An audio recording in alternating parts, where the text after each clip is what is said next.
This video is basically the continuation of my previous video, and in this video I will be covering the requirement of the reforms.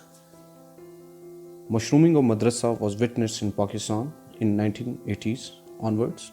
Approximately 1000 madrasas for the purpose of jihad with the aid of Eastern countries were established. This all was being done in the backdrop of the Soviet invasion in Afghanistan. Then, after the collapse of the Soviet invasion, abrupt withdrawal of US aid and support took place, and this also happened simultaneously that in Afghanistan, infighting amongst Afghanistan took place, which created a vacuum and catapulted a new force in the region in the form of Taliban. These Talibans were mostly the madrasa students. Immense exposure to the weapons during the Soviet era and uninterrupted foreign aid provided them new muscles, which they used to bulldoze opposing ideologies and crushing minorities. These factions, religious factions, which came into existence after the collapse of the Soviet Union, then bred extremism, imposed their narrow thinking upon the society, and due to their narrow-mindedness and limited exposure to the secular knowledge, they hardened their narratives and given way to the violence in the society. Most of these students were not familiar with the secular education, technical education, so job opportunities for them were very less in number. Instead, they turned into the burden and liability, and by this wastage of mammoth manpower took place. As I've already mentioned in the previous video, that the madrasa students currently comprise of 2.5 to 3 million people every year.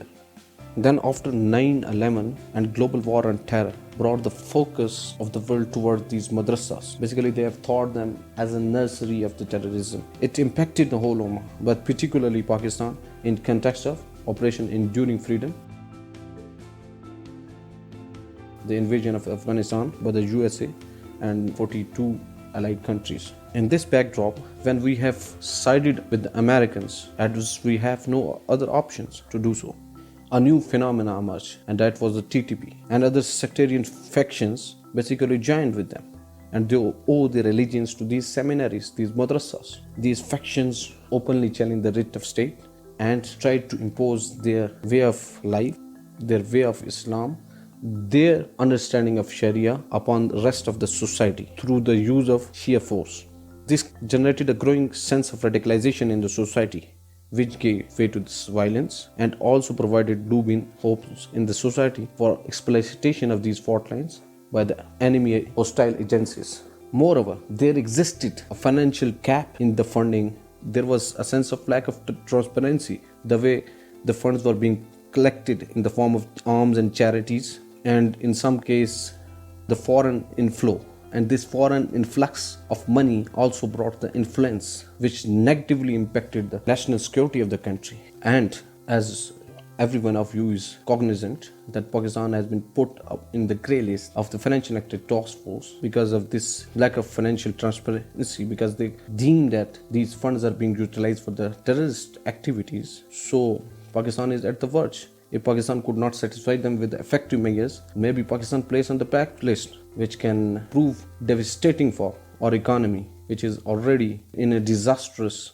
condition.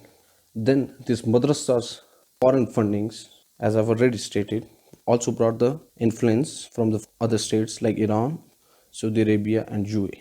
And there is another dire need. In the previous video, I mentioned why it was being realized, why a requirement was felt on first hand of creation of madrasa. But nowadays, they've diverted from their basic and principal purpose for which they were meant.